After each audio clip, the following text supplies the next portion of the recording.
Hello and welcome to The NonProphets. This internet audio program is brought to you by the Atheist Community of Austin, a nonprofit educational organization promoting positive atheism and the separation of church and state.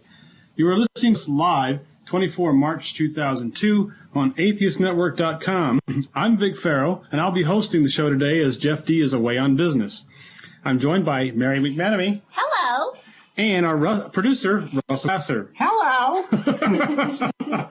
If you want to chat with us, log on in our chat room on the atheistnetwork.com's website. Click chat. The opening music was by the band Dope off the CD Life, and the song was Speech of Hope. Why? Because it rocks, and I like it. So anyway, how's everybody doing? Everybody that being merry right now because nobody else is in the room. Everybody of one. I'm doing great, Vic. Good. Atheist Community of Austin has weekly activities, and if I can remember them all off the top of my head, it starts with our meetings every Sunday at the Hot Jumbo Bagel Shop on West 5th Street between Guadalupe and Baca, and that happens at 10:30? Yeah. 10:30 on, they close at about 2, so... 1. Oh, they close at 1. Yeah. That's right. They used to close at 2. Yeah, that would be nicer. And now they have to get the atheists out faster. Yeah, they're always standing at the tables with their hands crossed. All right, it's time to go. Go home, as Tracy Ullman would say. Yeah. Monday nights I is... thought that was Ferris Bueller. Oh, was that Bueller too? Oh, at the end, oh, never mind. Oh, well. Well, no, Tracy Ullman at the end of her show would always say, go home. Well, if you watch Ferris Bueller's Day Off all the way through, at the very end, after all the credits finish rolling, he's like, yeah. you're still here? That's right. Over. It's Go over. home. Go home. That has nothing to do with the show, though. No. Well, what the heck. Mondays is Godless Gamers, a spinoff group that's held at Jeff's house. And see, our happy hour got moved from Wednesday to Thursday because the place we were having it at decided to close early on Wednesday. So now we have it at the same location, which is Antonio's Tex-Mex, which is the southwest corner of 35 and 83. Someday I'll update the webpage to say that. Oh, and we had a guest speaker. Who? Yeah. Sunday. For Oh, Sunday. yeah. First Sunday of the month is the first cafeteria lecture series. And our speaker is... Dave Garlock. He is a UT journalism professor, and he will be talking most likely about Pulitzer Prize winning feature stories. But I've been told that some folks would like to ask him, other questions related to, let's say, atheist press coverage in the media and things like that. But I'll be meeting with him next week when he gets back from New York. So I'll mention that to him and see if you might want to address those topics too. Oh, cool. The Atheist Alliance Convention happens next weekend. That's in the Dallas-Fort Worth area. And details are on the Atheist Alliance website, which I don't know what that is. Do you know? What? The Atheist Alliance website? Oh, no. Web search. Do Google. Come on. If you're listening to this show, you're computer literate, you should be able to find it. Is it atheistalliance.com? Yeah, no, it's not. It's something Okay. else, and I forget what it is. No, it's atheistalliance.org. there we go. All right, atheistalliance.org. Our resident computer wizard has found that for us. I hate to do web searches while the show is running because I never know if it's going to screw up the show. Yeah. So if we suddenly go dead, it's Russell's fault. Anyway, As usual. we will not be doing a live show next weekend because our studios are moving. And during that process, well, by the way, so is Russell. And so you'll be listening to A rebroadcast. Probably this broadcast again. No, I think what we're going to have is Jeff liked the show we did 2 weeks ago. I don't remember what Run that happened. one. Okay. Well, whatever. You'll hear something. Is that the Let the Constitution Snore episode? Oh, I was at home during that. we'll do that one. Yeah. That was I good. was at home during that. That was funny. That was just so. I was rolling out of my chair listening to him sing. Yeah, we got all kinds So of great. feedback from people who Yeah, heard we've that. got fan letters. Yes. Fan letters. You people are awesome. Yeah, you guys. Right. Heaping praise upon us. We love it. Keep doing it. Anyway, anybody do news? I have one story. Actually, two stories, but they kind of relate to each other.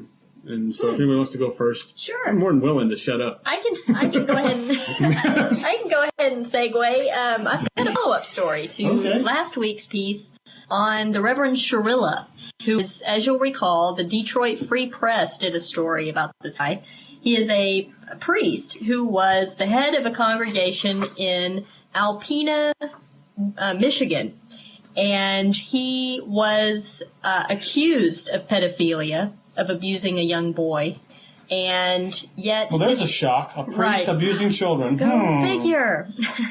But anyway, the story is really disturbing because his congregation said, we don't care.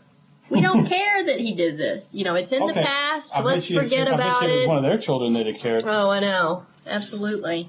Well, at least you'd like to think so. But then again, I kind of wonder. You know? You never can tell. Well, anyway, this week, he has been kicked out of the congregation. Gerald Sharilla was removed Wednesday from St. Mary Catholic Church in Alpena, Michigan. He had accepted an assignment there in August, apparently without the permission of Cardinal Adam Maeda, and this is according to a spokesperson of the Archdiocese of Detroit. The Archdiocese apologized Friday to all victims sexually abused by Roman Catholic clergy. And this article from the LA Times is actually about the fact that former Major League Baseball player Tom Paciorek said he and 3 of his brothers were molested when they were children by Father Sharilla. And Sharilla, age 63, did not respond to repeated requests for an interview for the LA Times article. But he did admit in a deposition that he massaged boys' chests and stomachs while he or they were in their underwear, but denied any sexual contact. Ugh. Like that's not sexual contact. Well, no, that doesn't necessarily mean sexual contact. Given the context of what we've been hearing about priests and stuff so far, it's hard not to be suspicious. But, you make contact with them all the time that isn't sexual, but looked at from an outside view,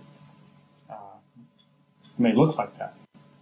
If the kid's coming forward and he said he had sexual abuse and he touched in places where shouldn't be touched, then that's a different story. But I would seriously have to question if this guy is, disrobe children, even if they're just in their underwear, and he's massaging their chests and, I don't know. Yeah, what were they doing in their underwear? I don't in the know. first place? I think that's the question. There's some suspicion there, and particularly since, everything we've heard, like with Boston and other pedophilia involved in the clergy.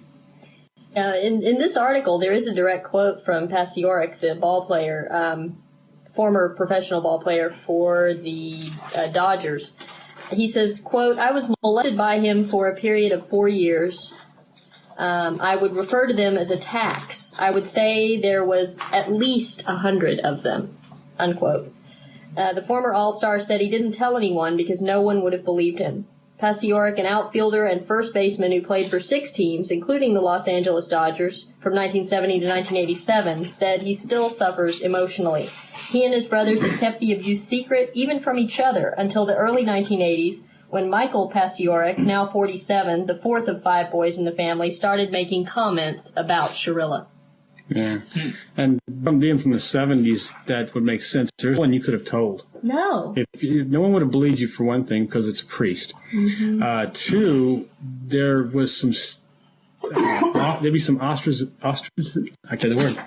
You'd be ostracized by the public for, presenting something like that, because either you're going to be considered a liar. Was it the 70s in the middle of the sexual revolution? Very end of it, yeah. Yeah, I mean... But I was ostracized when it ended, so you've been ostracized or you've been labeled a homosexual. Yeah. People weren't talking about it was your fault that it happened. pedophilia. You must have induced it some way. You must have wanted it to happen, or it wouldn't have happened. These are the kinds of reactions you get if if you say something, particularly in that time period. No one will believe you. No, I'm afraid. Think about it. Even today, rape victims, when they go to court, and I just saw some statistic on the reporting of rapes is like, it was like 80% like that go unreported. And that's just guessing. It could be even worse. A rape victim goes to court, and the defense attorney pretty much goes after her character for, you were dressed a certain way, you must have wanted. Well, no, dressing, and there's no excuse for this. And I don't know where I'm going with this. But well, actually, no, it's good you brought that up, because in tomorrow's Austin American Statesman, they're having a huge feature about Safe Place, and about one statistic I remember reading in yesterday's paper. It was just a promo about this piece that they're going to do tomorrow, is that out of, I don't know the exact number, but I think it was hundreds of sexual assault cases that have come up. Only about 15 end up in convictions. 15. And so anyway, the article's going to be, the article's going to be in tomorrow's Austin American Statesman. And that's the hundreds that actually get reported. Yeah. And so if 80% are not getting reported, there are thousands of these going on all the time. Yeah. And people just don't say anything because they don't want to deal. They just want to put it behind them and forget it. Yeah, and for our international and national listeners, Safe Place is a merger between the Center for Battered Women and the Austin Rape Crisis Center here in Austin, Texas. So just that little bit of info. But, that brings me to this other story, which also involves pedophilia. Yeah. That a former seminary student who says he was molested by a priest in the 1980s accused all U.S. bishops of conspiring to cover up sexual abuse in a federal lawsuit that cites racketeering laws meant to bring down the mob.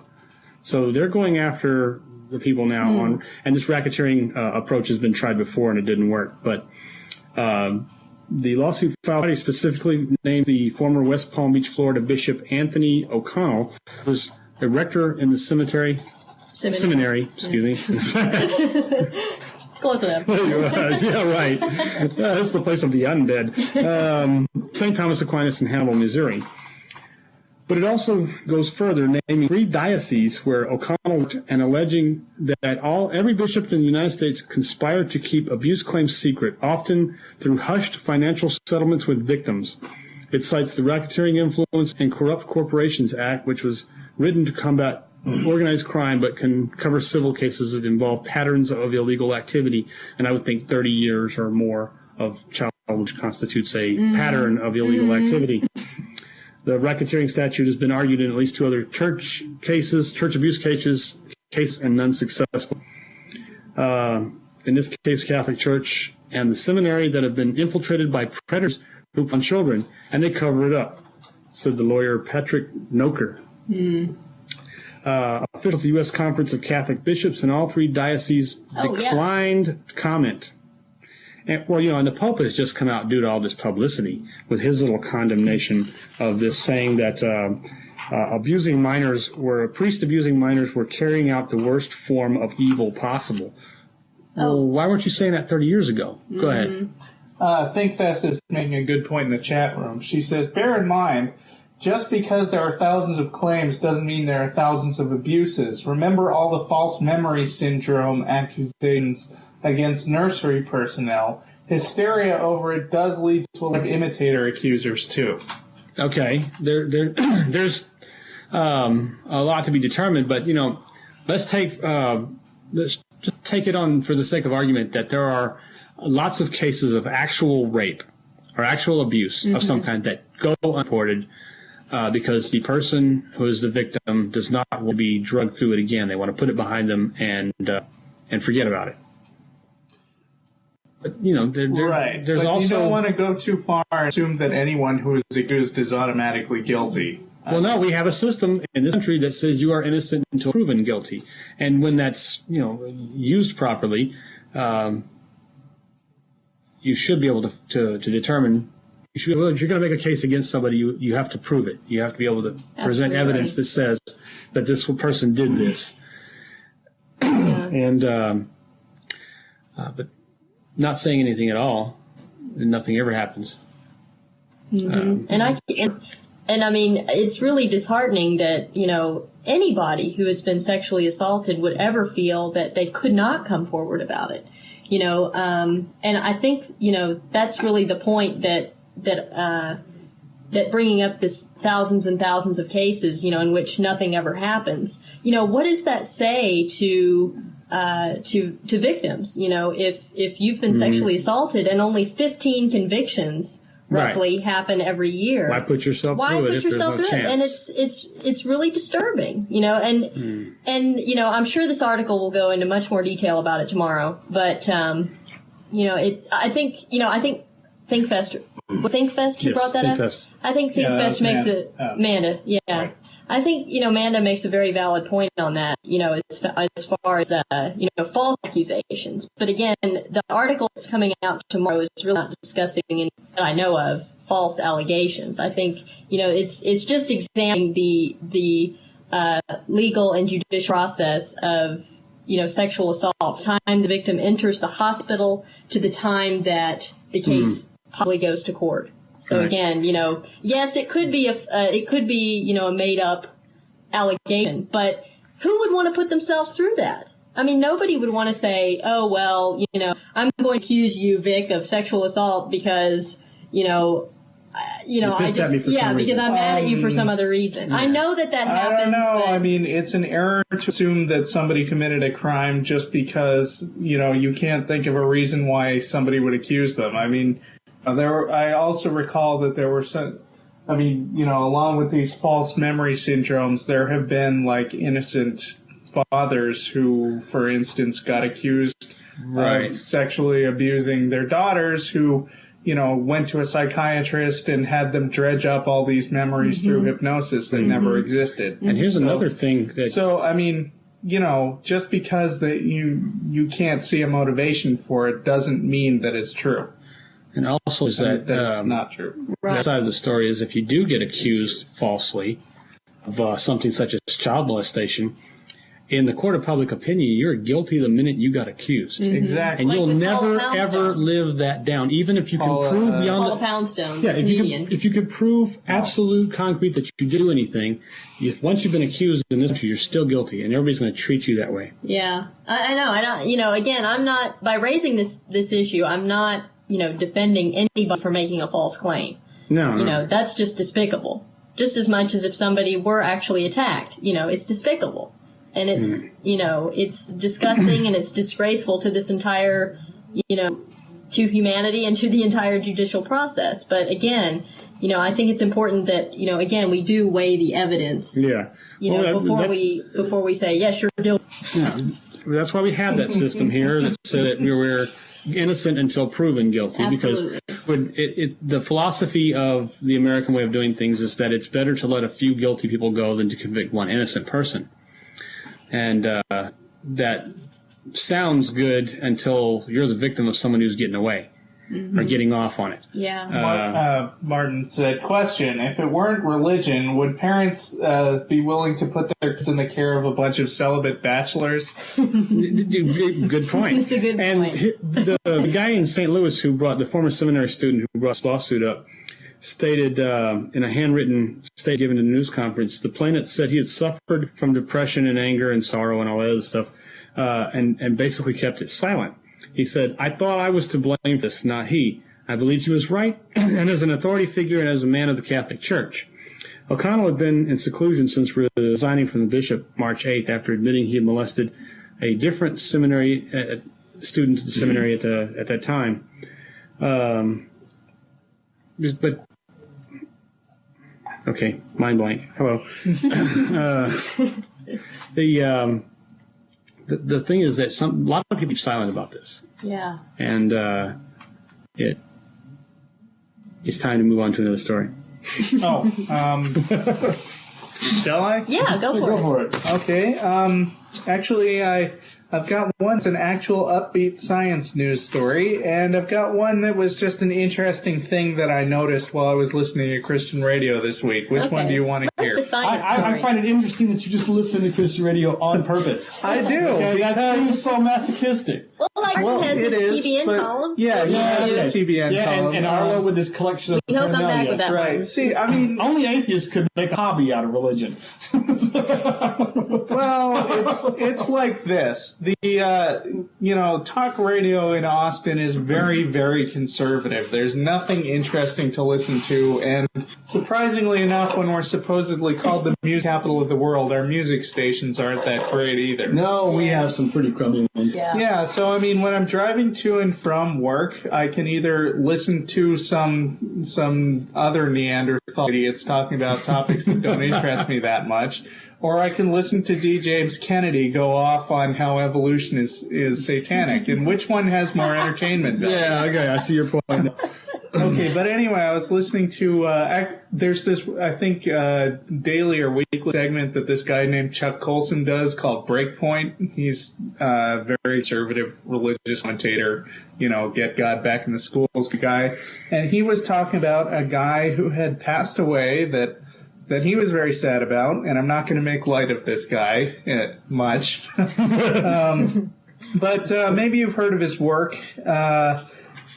You probably haven't heard the name, but he's David Larson, and he used to run studies, he was the head of the International Center for the Integration of Health and Spirituality. And his pet project was this study that said that, here's a story about his work. People who attend religious service at least once a month live significantly longer than those who don't. One of the most thorough studies of religion and morality suggests.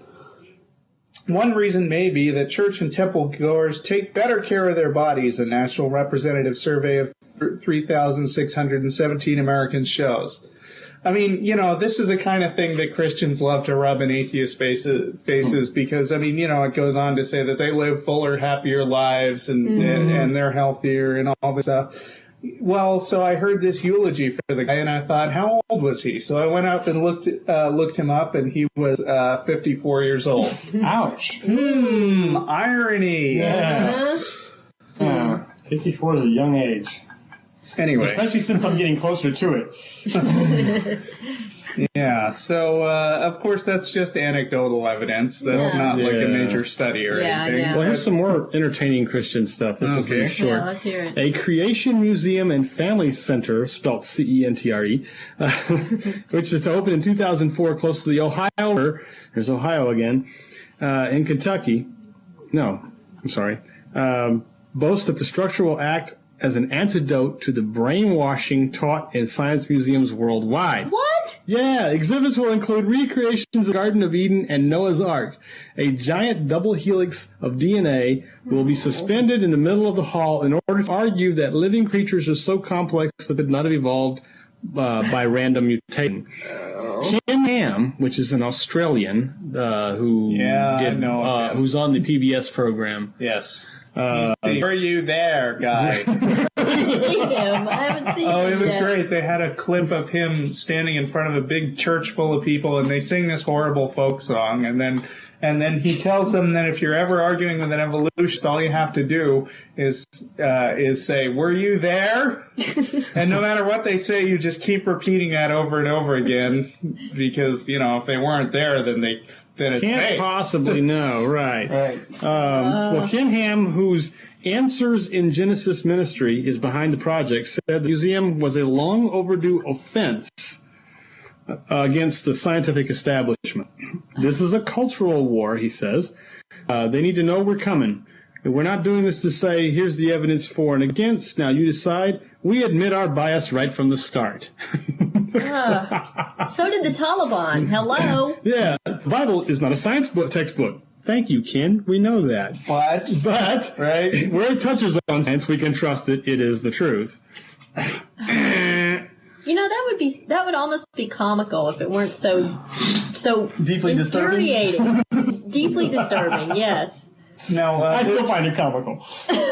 this actually came up in a discussion on Talk.org this week. Oh, right. And people were talking about his whole "were you there" shtick, and one of them said that the best response to that question, somebody starts bugging you with, is, "Yes, I was there." Then, of course, they'll want to say something like, "No, you couldn't possibly have been there." Then you ask, "How do you know? Were you there?" Yeah. Well, then they say, "Well, I don't need to have been there. I have faith." Oh, yeah. Yeah, but I mean, the point is, you know, they don't have faith you were there. They know that, I mean, you know, they know that evidence shows that people don't live that long, and then you can get them into this whole thing about how you can actually know things by deduction without being there. Right. This crap. I wonder what their explanation for dinosaurs is. They were alive in the Bible. They were referred to in some book as behemoths. Oh, no. And some of them think that there are still dinosaurs today, like creationist Steve. Oh, yeah, on our this guy from the TV show. He calls us regularly. With the balloon and the Pangea. No, that's not that guy.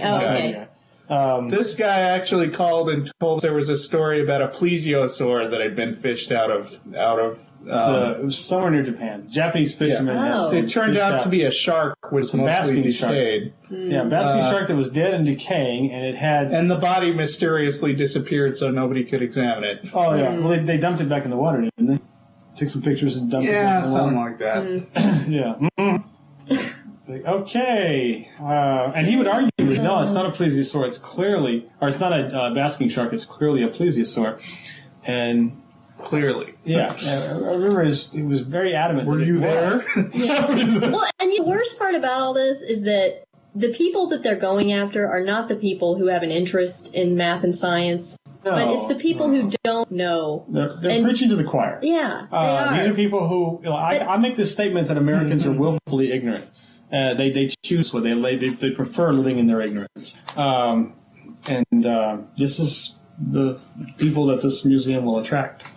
Yeah, they want to believe their own fantasy. Why would somebody want to be ignorant? I really don't understand. Their fantasy's better than facing reality. There's a great quote that I heard a while back, which was, if you make people think they're thinking, they'll love you, but if you make them really think, they'll hate you.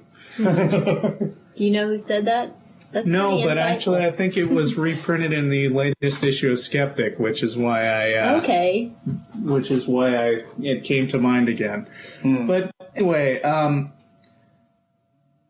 creationism has gone through this whole transformation of trying to pretend that they're science. And so, you could actually see that as a good sign because, 100 years ago, nobody cared whether it was science or not. It was in the Bible, so it was true. But now, science is just so pervasive in our culture that even people who are completely clueless about science know that it's important enough that they have to have some guys spouting a bunch of pseudoscientific, fake math-sounding babble to comfort them so that they can go back to believing that this stuff is true. It's no longer possible to live in a modern society and believe in religious nonsense without at least fooling yourself and pretending that it's science. And that's the scary part, is that in 100 years, who's to say that this very museum is not going to be looked upon as being the truth about science? Well, I think it's unlikely. I think it's very unlikely. But, we had the Taliban, we have John Ashcroft as our Attorney General, so... The thing is that creationism doesn't function as science because it can't make predictions, it can't lead to testable theories, and it can't, create inventions or anything like that. And that's the reason why science is so prestigious, is it actually does stuff. Yeah. Creationism doesn't do anything except make you feel better about what you already believe. Well, a lot of people really like that about it, I think. We live fuller, happier, longer lives through science because we've developed better nutrition through science. We've developed better ways of putting people into structures, housing and stuff through science. Well, not according to David Larson. What did he say? He's the one who just died. Oh, okay. Well, the religion makes you live longer, guy. I know that if you go to the doctor, they give you something that goes away. Whereas, 100 years ago, you could get sick and die. I've had 2 infections myself due to wounds that had I lived 100 years ago, I'd be dead now. If it weren't for antibiotics, I would not have survived them. Or at least survived with all my limbs intact. Think about it. Just 100 years ago, an infection to a wound in your leg could cost you your leg. Now you take a pill. Yeah, but now we have parents who aren't giving their kids injections. Faith did not develop that pill. Science did. Faith did not develop the automobile. Science did. And we can criticize him for that, but No, that was Fred Flintstone. that's right. Who lived with dinosaurs? What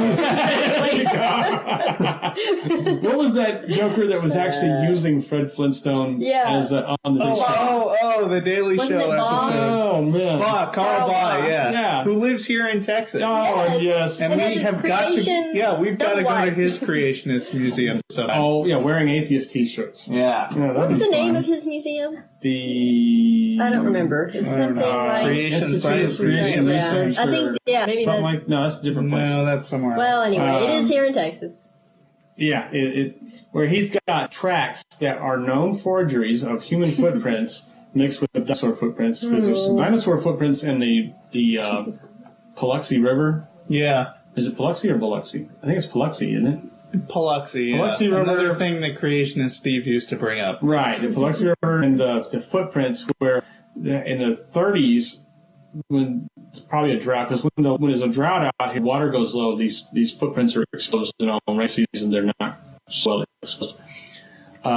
One guy was carving these human footprints because it almost looked like a human footprint. He just shaped it a little better, so it would be. He was selling them to tourists on route, en route across the country, and that's how this whole thing got started. Some guy carving stuff for tourists. Human footprints imposed into a dinosaur footprint. Oh, man. And you cannot call me while I'm on the air. Maybe they have a point to make. Well, While turn my phone off. While we're being interrupted, I found the quote, and it's attributed to Don Marquis, which I never heard of. But That's an excellent insight. yeah, And read it again. if you make people think they're thinking, they'll love you. But if you really make them think, they'll hate you. Speaking of, I have a kind of a good segue to the story that Turn Vic that just thing had. off. Oh, and right above that, there's a quote from Bertrand Russell who says, "Many people would rather die than think. In fact, they do." Ooh. I have to think about that one a little more. Yeah. All that for a wrong number. Wait. What is he referring to? Something in particular? Or? I don't know. Oh well. Okay. Well, let me segue here. Yeah, go on. And you can find it again. All right. Relating to the story that Vic just did about why we don't want to have museums that are promoting creationism as the truth, here's a story about how kids in Afghanistan are going back to school. This is from I1 News, and I'm not sure about the actual source. I1 is just a news compilation source, but anyway, you'll find it. It's from today, March 23rd. Afghan children ran, skipped, and dawdled to school on Saturday at the start of a new year with women teachers back in class and everyday subjects, get this, everyday subjects like math, replacing the Islamic dogma. The tool of the devil? Oh, yeah. Yeah, You that's see the right. horns popping out of their head now. We can't have that, can we? With everyday subjects like math, replacing the Islamic dogma of the ousted Taliban. In a symbolic break with Afghanistan's war-scarred past, primary and secondary school children opened new textbooks rushed to the country in recent days after they were written by Afghan scholars at U.S. universities. There are even pictures of people. Images banned by the Taliban, who ruled Afghanistan from 1996 until December. Wait, you couldn't have pictures of people? No, the Taliban had banned any images of people. Why? I don't know. Because like it... But I remember... I can't even make up a rationalization for that I one. know, I can't either. It Unless boggles it my like mind. steals their soul or something like that. Or maybe it's a graven image. I bet that's what it is. Okay. But why? I mean, what did they want people to do? Sculpt, a figure or something to have on the desk instead of having a picture? That's another graven image. Well, I don't know. When you take something like this to extremes, you get stuff you just can't understand. Let's see. It says here, too, that despite 1.2 million children from the age of 7 to 16 returning to school on time, a major achievement for interim President Hamid Karzai's pledging government, at least 3 times that number, 3 times 1.2 million children will not get the opportunity yet.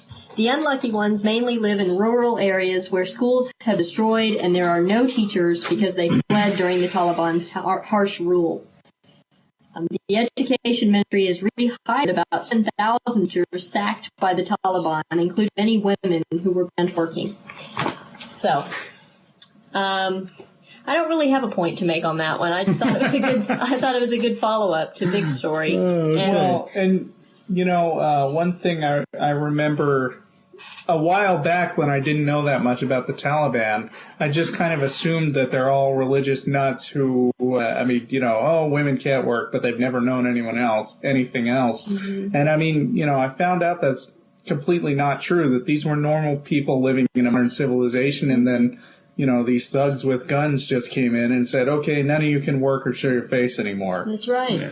And many, many women commit suicide because of it. Unthinkable to me. I know. Well, you got a country that's been at war for 20 years. Right. And war rather than fighting somebody. They fight each other, the Soviet Union, fighting us. 20 years of blowing your own backyard up can't be very good for your culture. If you're just tuned into our program and you want to get on the chat room, somewhere on the website is a link to chat. So go. Just go. You go there. If you're computer literate, you can find out. Yeah, okay. I got a note here to make reminders of chat reminders. So but and I just did it. So looks like we've got pretty high numbers in the chat room again today. Hey, hello everybody. So we should have Jeff off more often. Well, he'll be back next week. Yes, with another exciting episode. Yeah. He'll listen to the archive. Had to turn the mics up. Yes, I was actually talking too loud. That never happens. So, anybody else got anything they want to talk about? Sure. I've got my science thing. Yeah, there you go. Check this out. Study finds laboratory evolution mimics natural evolution. Scientists say they can mimic the evolution of bacteria in a laboratory petri dish, a step that could help drug makers keep antibiotics one step ahead of fast-changing germs. The experimental process shows how a germ will evolve and become resistant to antibiotics in a way that is similar to how it occurs in nature, said Barry Hall, a biologist at the University of Rochester and co-author of a study published in the March issue of the journal Genetics. By charting how a germ develops resistance to certain drugs, Hall said, drug makers could bypass these traits and extend a drug's usefulness. We make a drug, and after a while, bugs adapt to it, Hall said. But if we can predict how they're going to get around our treatments, we can work out a way to make it impossible for them. We can cut them off at the pass. In nature, drug resistance in bacteria usually takes several years to develop, but the lab process takes a matter of weeks. Yeah. So let's flank those antiviruses. All right. Humanity kicks ass again. Humanity and what is that word? Science. Yay. Yeah. People thinking of stuff and forming experiments and trying to figure out how stuff creationists say works. that evolutionary theory isn't useful. Yeah. Really? There you go. There's a use for it. It's not useful as religion. Uh-huh. Well, does anybody know anybody in their daily lives who, takes the attitude that science ought to not be taught in schools? I mean, honestly, I don't know anybody. Which goes back to what I was saying earlier. Basically, people take science so seriously now that everything has to be labeled as scientific if it wants to be taken seriously. Yeah. Mm-hmm. I think, was it Carlson in Demon Hunted World had a quote about people wanting all the credibility of science without having to be held to the same rules. And that's why you see a bunch of pseudoscience posing, or religion posing science. Mm-hmm. And, there was a story posted on a message board that I like to go to this week, where he was talking about how he used to be a teacher, and he judged a science fair once, and this kid came in with a science project, which, not unusually, had obviously been mostly done by his parents. Mm-hmm. And his hypothesis was something about that God of the Bible is real, and it quoted a bunch of Bible quotes over the place, and concluded that yes, he is real because of all the stuff that it says about him in the Bible. And he said, I gave the kid an F, but I felt really bad about it because, the kid didn't have any idea what he was doing. The parents really strong-armed him into doing that particular project. They're going to come away feeling smug and satisfied that science is out to get them. And the kid's not going to have a clue and will probably be turned away from science. Well, there are actual religious organizations that claim that there is a scientific conspiracy to cover any evidence against evolution. And I'm like, okay, well, where is where do you get that kind of crap? And it's an act of desperation. It is. They have to claim anything now. Anything they can to sabotage science being taught, because once you get a scientifically literate population, religion doesn't stand a chance. No, it doesn't. All right, and they know that their power structure is at risk, and they're going to make much more desperate attempts in the coming years before they actually go away. Yeah. It's interesting you mentioned that about religion not standing a chance. If science is, okay, let me rephrase. It'd have to undergo a serious change in what it does and what it claims in order to survive onslaught of a scientific literate population. I don't know. I think of religion like a highly evolved virus. Just like in the story there. I mean, it's already gone under thousands of years of scrutiny, and it's evolved in such a way that it manages to shield it from messy and it does things it like by being adapting. true. It adapts the current culture to its own, rewrites it to make it sound like it came from it, and then that's what they go on. And people buy that because there's a lot of sheeple out there. There's a lot of sheeple.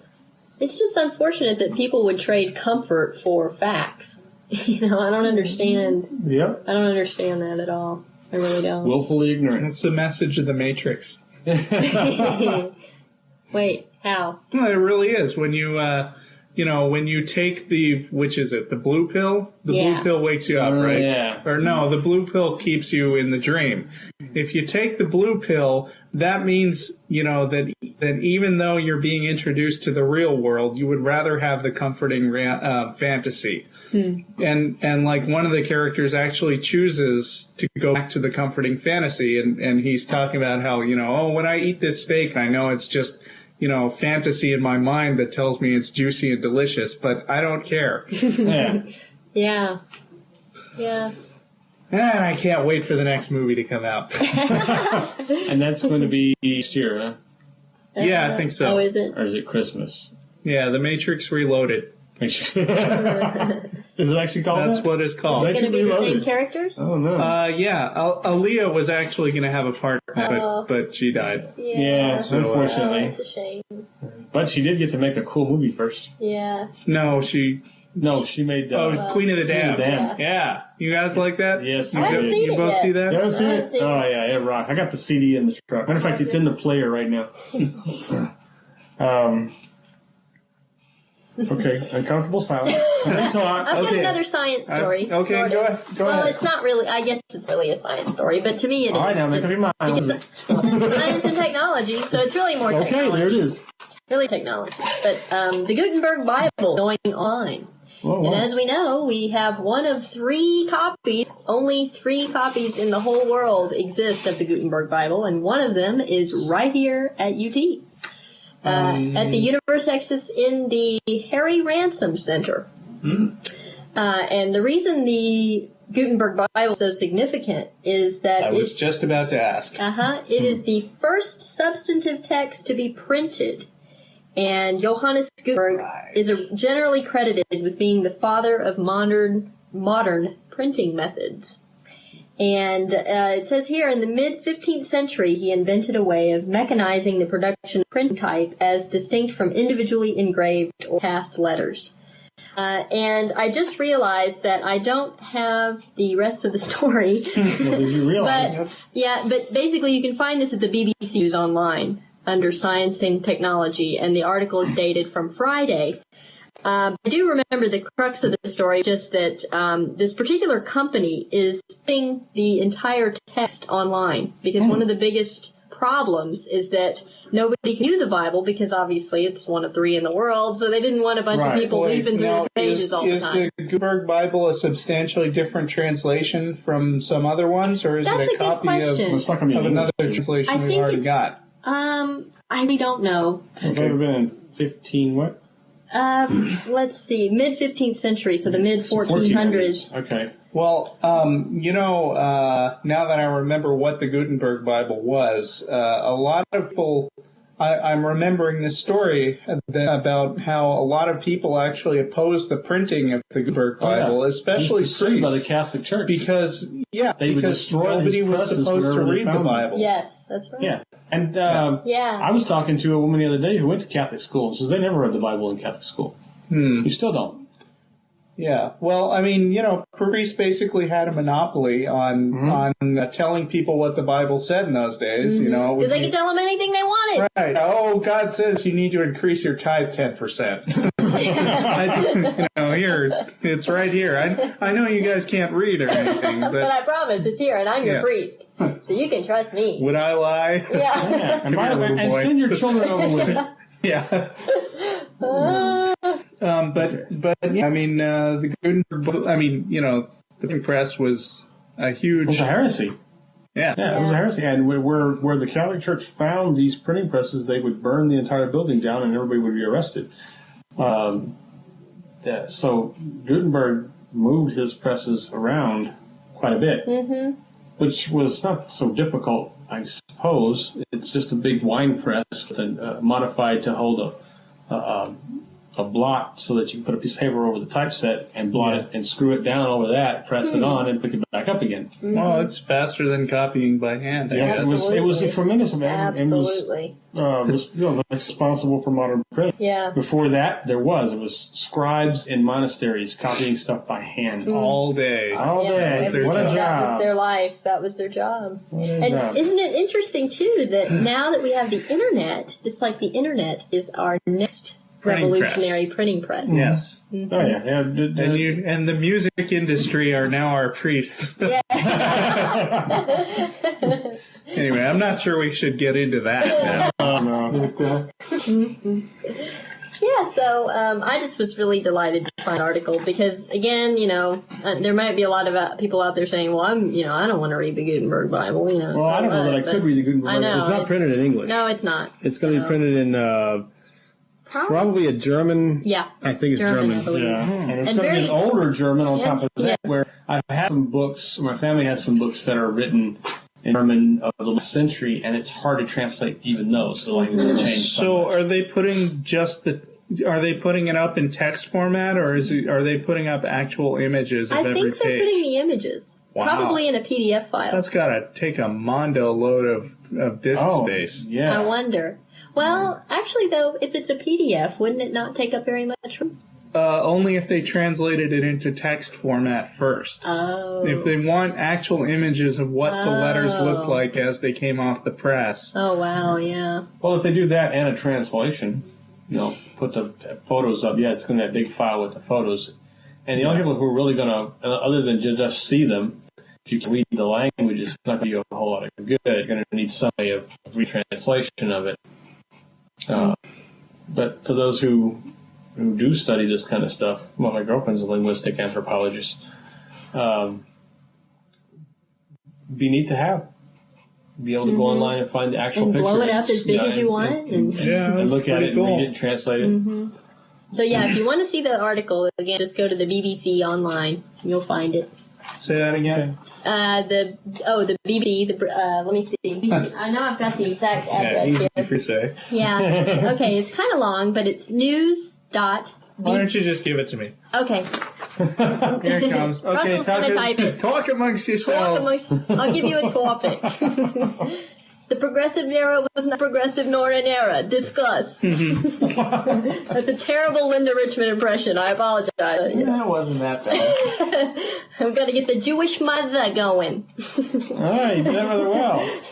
I have a Jewish mother, and she doesn't sound anything like that. She does? Well, the stereotypical Jewish mother. Not a New York Jewish mother. Oh, that's true. My grandmother sounds more like a Jewish mother, but she was an atheist.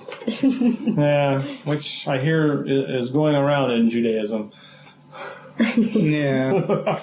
Okay, since you are not talking amongst yourselves, I have a couple more stories. Okay. Well, you could have handed me one. I would have gone over it. But. I haven't read this one, so I don't know how to shorten it yet, but I'll just stop at a We good seem to place. have plenty of time. Right. We got a half an hour left, folks. Okay. Oh, no. The Oklahoma House has passed a moment of silence bill. Isn't that special? In Oklahoma City, Oklahoma school students would observe a minute of silent prayer or meditation each day and learn history of the American flag under legislation passed by the state house yesterday. The measure, a combination of 11 different bills with religious or patriotic themes, oh great, can't wait to hear the other 10, passed 99-0 after about 1 hour of discussion and debate in which some lawmakers questioned whether it was really needed. Every school district can do this today with a law being passed, said Representative M.C. Leist, Democrat from Morris. Leist and Representative Don Ross, Democrat from Tulsa, said they agreed with the bill's purpose, but believe the legislature should spend more time dealing with more pressing issues, including a projected $350 million budget shortfall, blah, blah, blah, blah, blah. Yeah, but I mean, the reason they don't focus on more important issues is because they're being lobbied by religious groups, and this is very, very important to them, I guess. Mm-hmm.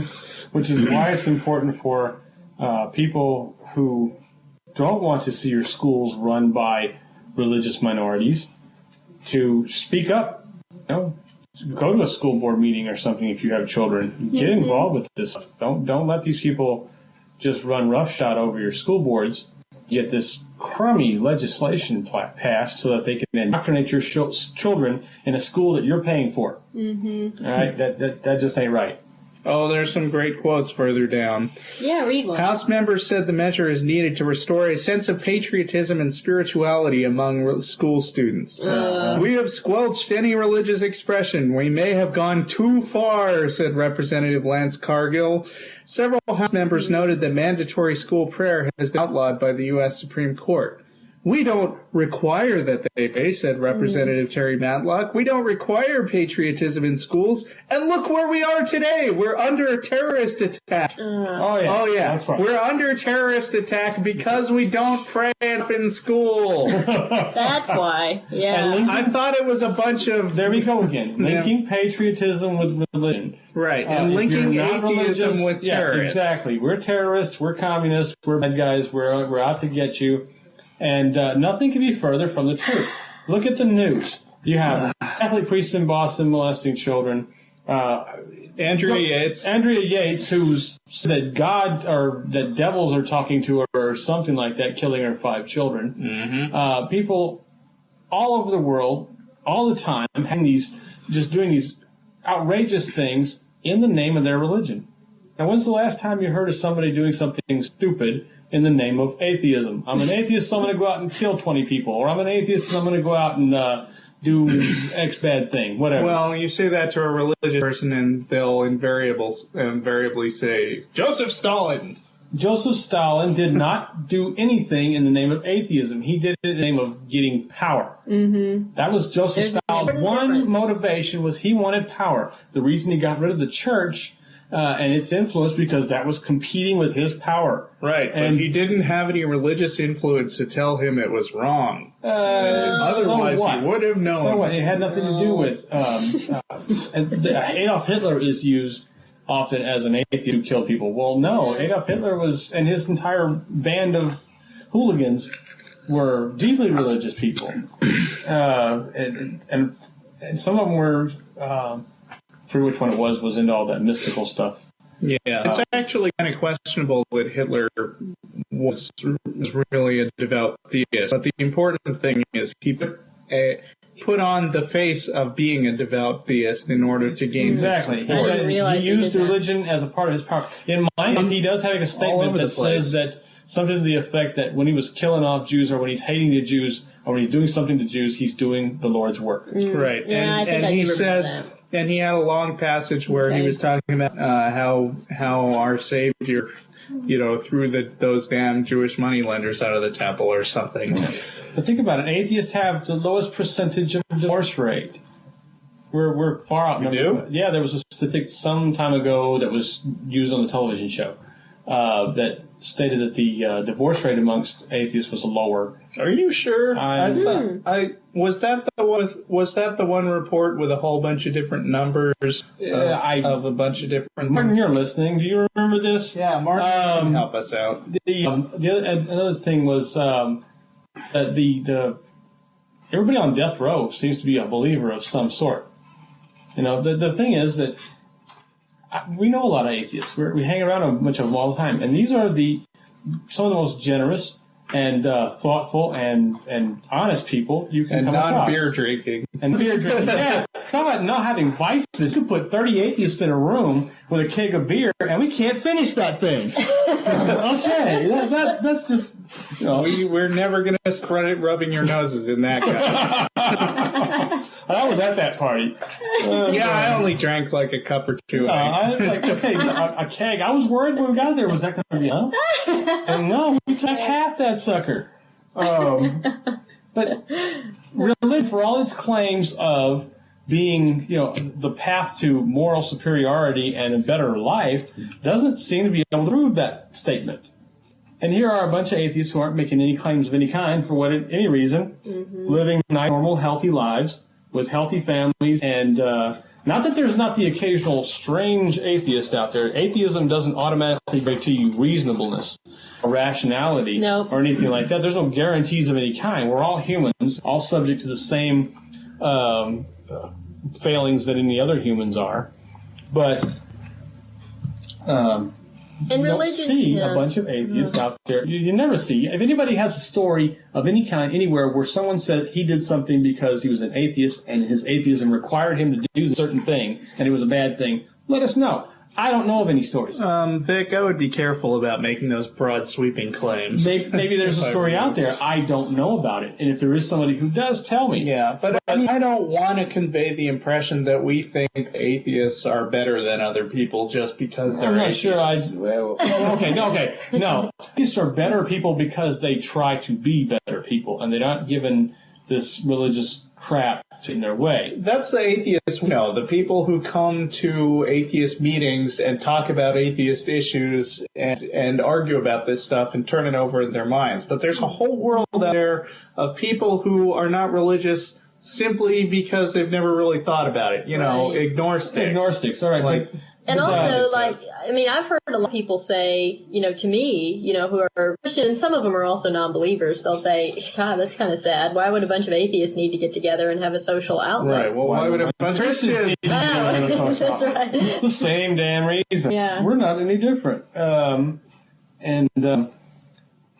But I think that there is something to do with... Paul says, stop sending the message that atheists don't know how to party. Sorry, Paul. We party in different ways, okay? We have good parties. Paul, I know Paul can party, all right? Yeah. No question about that. I don't think you... I just said, were you there? Did you guess? I just said, were you there? How can you prove that's true? Yeah. All right, I've gone off the deep end. Paul, we know how to party. Don't worry, sweetie. We know how. We just do it very well. Stop that. Oh. What kind of beer was it? Maybe that was I don't remember. I like more expensive beer than it was beer. It was beer. Glass had foam on it. Yeah. What more do you need? Back college, my roommates used to go out and buy big cases of beer. It just said beer on the side. Beer. I remember the white box in 40-point font. Yeah, and big white big blue letters. Beer. Yes. Remember they used when it first came out. Stuff. They had the generic aisles there was this whole generic phase in the early 80s, I think it was, where you could go to the store and there'd be an entire aisle of nothing but these white boxes. No labels, no nothing. It just had the product on it, and it's the required information on there, but it was a solid white box with black print. It was all the generic stuff. It was all made by the same people who were making the stuff with the labels. It just was packaged in these little boxes, and they sold it for a piece less. And so you could go, and you could literally have a house full of generic products with no labels. Weird. It was beautiful. Oh, Martin says it was Shiner. Oh, Was it Shiner? So, okay, there's no Shiner's not excuse so for bad. that. Yeah, there's no excuse for not having a pick for the Shiner. You suck. Yeah, we do. That reminds me of one of my favorite Homer Simpson quotes. I just have to have it. I wish Paul was, Paul, but I wish Arlo was here Arlo. because he's got all his great sound effects. I don't know if he's got this one. Homer Simpson always says, beer, football, poopy. I just love that one. There's like one episode of Buffy the Vampire Slayer. Buffy gets drunk. She's standing in that special beer that made them turn into Neanderthals, and they missed that one. she's standing there in the corner, crayoning on the wall, going, "Beer, foamy, want beer." Beer, good. Beer, good. Well, I wanted to take issue with somebody earlier in the chat room, and I know this has been a while. Here it comes now. Watch it.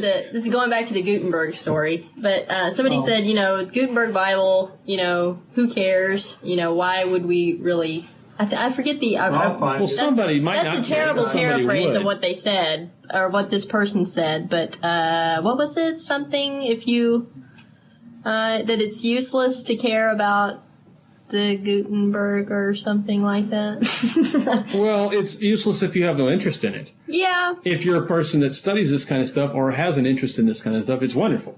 There are. I believe this stuff is important as history. Yeah, exactly. You want to keep your history, even the bad parts of it. Not what's in the Bible being But history. the fact that it was, Right. it is a relevant document to our history and Western culture.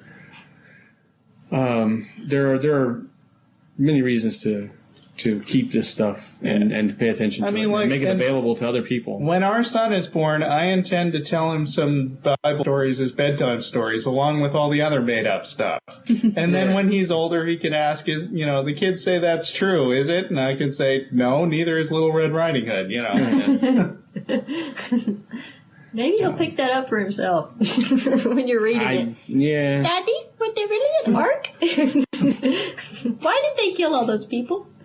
No, probably wouldn't get that far quickly. No, I don't think so. But actually, that was something that Madeline Marie O'Hare said that, I remember reading this when in high school before I was really an atheist because I was still thinking about it. But something she said was, aren't those Bible stories horrible? They're so bloody and brutal. And A lot of them are. Yeah, and I just... You don't get to read all that stuff. In church, they don't take you to the sections of the Bible where Joshua's bringing down all these cities and killing all the men, women, and children.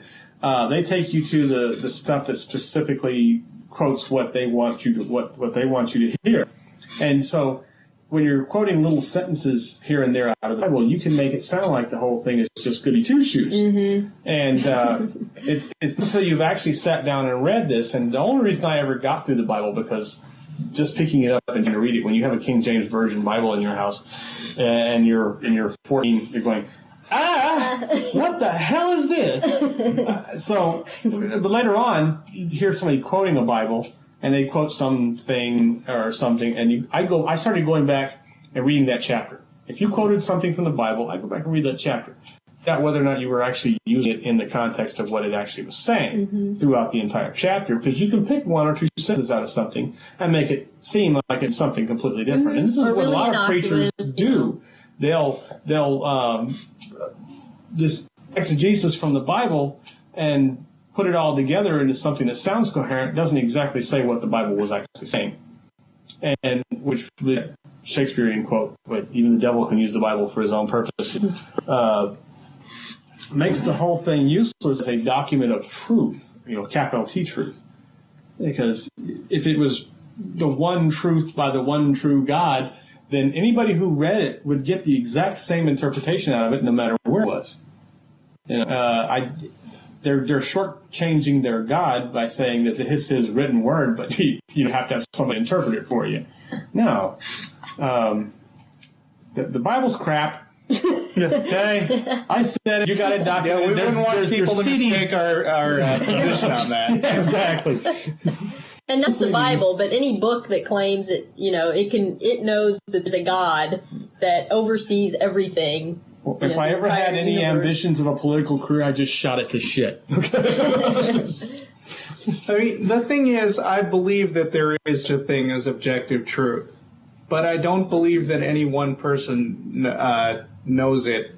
Objective truth in circumstances. You mean in relation to religion or in relation to I mean in relation to the universe in general. I mean, I believe that it's objectively true that either there is a God or there isn't. I mean, we don't know for a fact which one it is, although most of us are like 99.99% certain one way or the other. But, I mean, the whole thing about saying I've got the objective truth right here in these pages is that it eliminates all the possibility for ever admitting you're wrong if some other new evidence comes up. Right. Because like I always say, I could stop being an atheist tomorrow if the right evidence showed up. Yeah, but, it's going to have to be something humdier. Yeah. The thing that would convert me to believing that there is a supernatural deity is that supernatural deity showing up in some unambiguous way that everybody interprets in the exact same way. Mm-hmm. If that happens, I'll be like, there's a big guy, okay?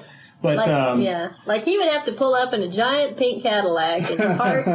He would have to pull up in a giant pink Cadillac being carried on the shoulders of winged angels, all right? And I'm God, I'm here. He's got his own theme song. That's a loud singer. Yeah. God.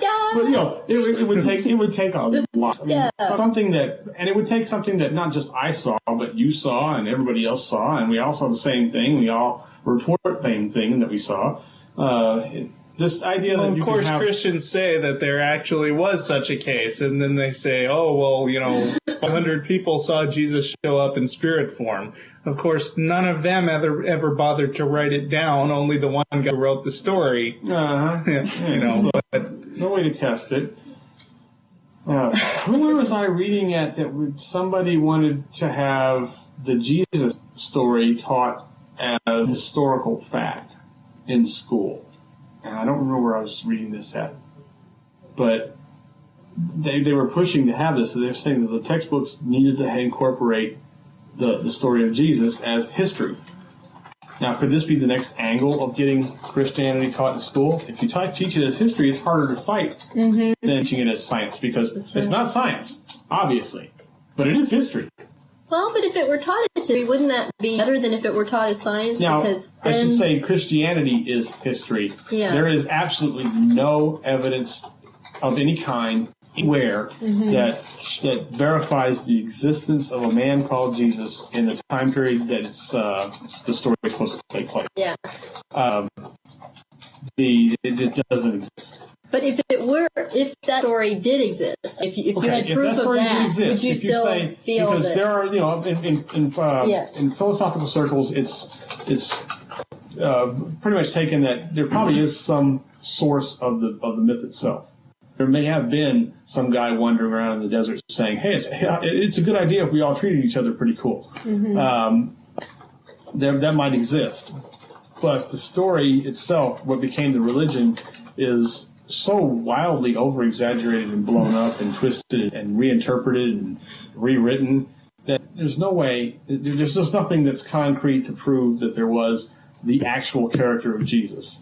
And so there's no way you could teach it as history other than teaching that the religion itself has a historical basis.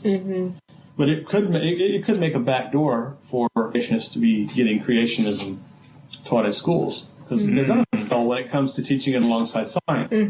It's just way around that. You're going to fail. Your stuff is not science. I once wrote a post where, creationists want to have alternative theories of creation presented in science classes. So I imagine, a professor taking some really obscure, whacked out creation theory, like, and Dharma spit out the world out of his belly button and the goddess, so it's like, okay, after about 10 minutes of that, okay, so now we'll move on to the science part. Now that that's out of the way. Moving along. Oh, man. Yeah. And it's not all of American Christians that are just whacked out. It's really a minority in fundamentalism. Same as the Taliban. They were a minority, but they seized power. Right? They still are a minority. They just don't sound like it. Who's a minority?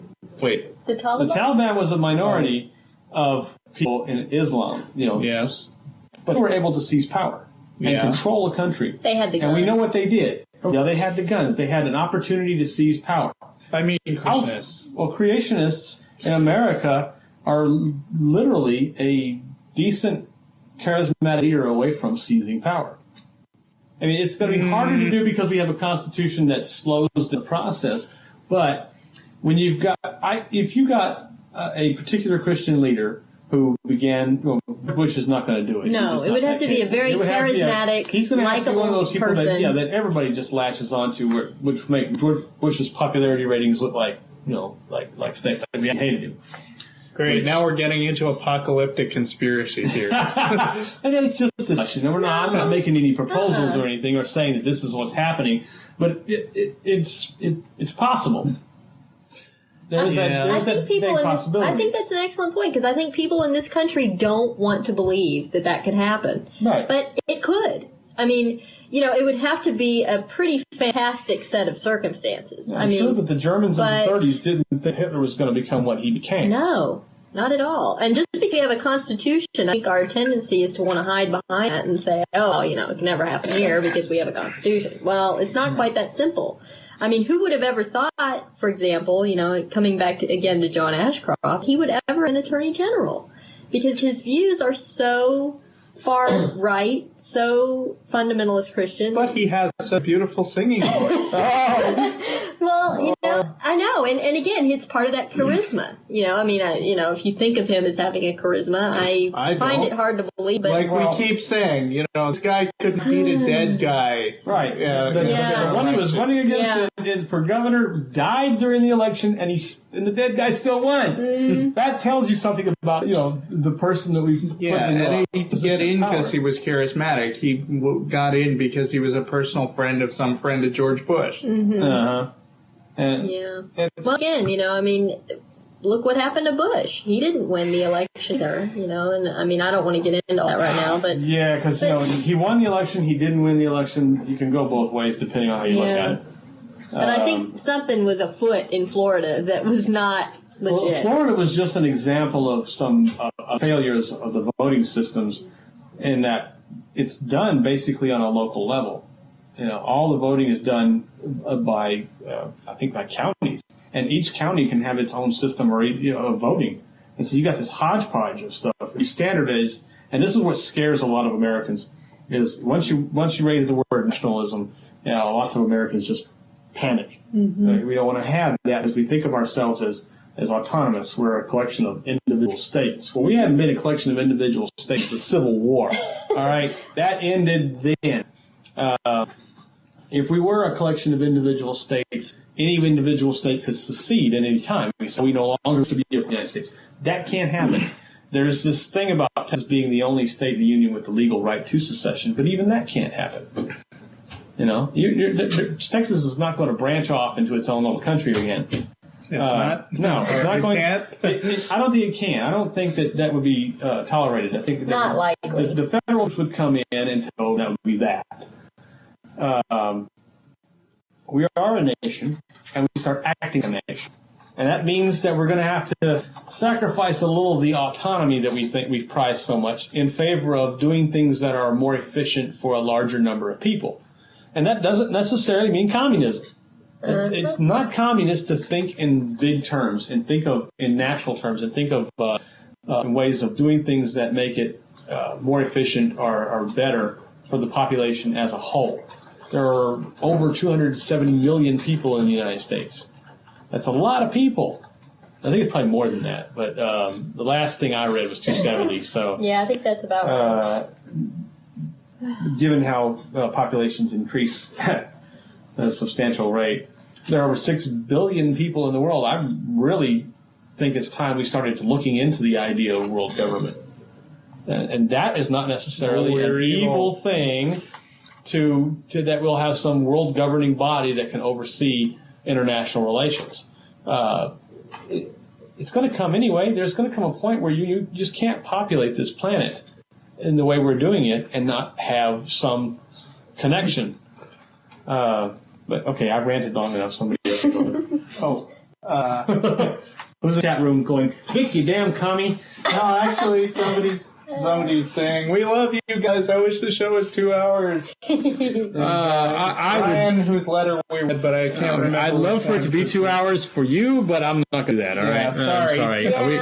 Yeah. Speaking of letters, You got them? Yeah. I have one not so finished mail. Oh, yeah, that's okay. right. Tell Yes, us. I had short correspondence with somebody. We have this products page on our website. I'm the webmaster, if you don't know, and I handle all the email through ACA. And we have this products page, which basically has nothing but our shirt. One product, folks. Yeah, the shirt says ACA. But it's so wildly popular, we need no other product. Yeah. Amanda might disagree. But anyway, it's got the ACA logo on the front, and then on the back it has a list of famous atheists, like Einstein and Edison and George Carlin, people like that. Eve is on it. Oh, yeah, Yes? that's right. Oh, yeah, right. Anyway, Catherine Hepburn.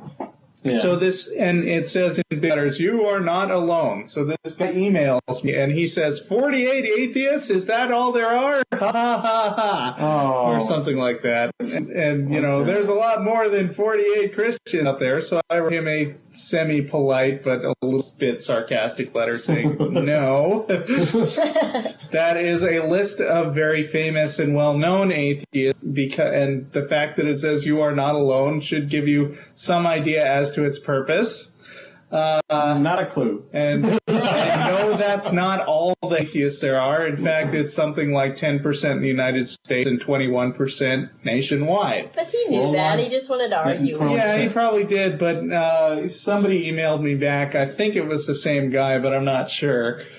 But it just basically said, well, he sent me 2 letters, which I can't repeat entirely because I want this to at least pretend to be a family show. But one of them invited me in the subject line to suck a certain part of his anatomy, and then just had the words "F you" repeated about 50 times in the emails. And the other one said that I could take the store and shave it up my ass. Shave it. Shave it. Can't even spell the word shove. He meant store, not show. Yes. I thought maybe it was about the show. No, I think it was the store. about the store. Oh, okay. But I think he said stove. So I said, there's a nice example of that Christian love we always hear about. Right. Yeah. So there's a non-fan letter. Yeah. Well, we like those. But he wasn't listening to our show. He was reading our website. That's true. That's good, though. And he was from If he was listening to Colombia. our show, he would have turned his ways around and he would have become an atheist himself. No.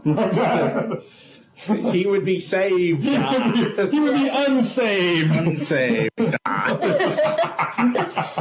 Anyway, what are we left with? We're left with 9 minutes. What are we going to Do you do? have any closing announcements? No. I've still got the Quaker. Oh, go for that. yeah, That's okay. hilarious. I don't guess a lot of people know that much about Quakers, but we Right. had a Quaker at our rally who was really cool. He was one of the best speeches there. Yeah. And they're apparently, they're just some sort of pacifist group who have historically been very strong on fighting for First Amendment issues and stuff like that. And so let's see. So this is a story from Denver. According to the American Civil Liberties Union's Colorado legal director, the Denver Police Department is maintaining illegal files on the peaceful protest groups, including the American Friends Service Committee, which is the Quaker organization. They've been labeled by the police department as a criminal extremist organization.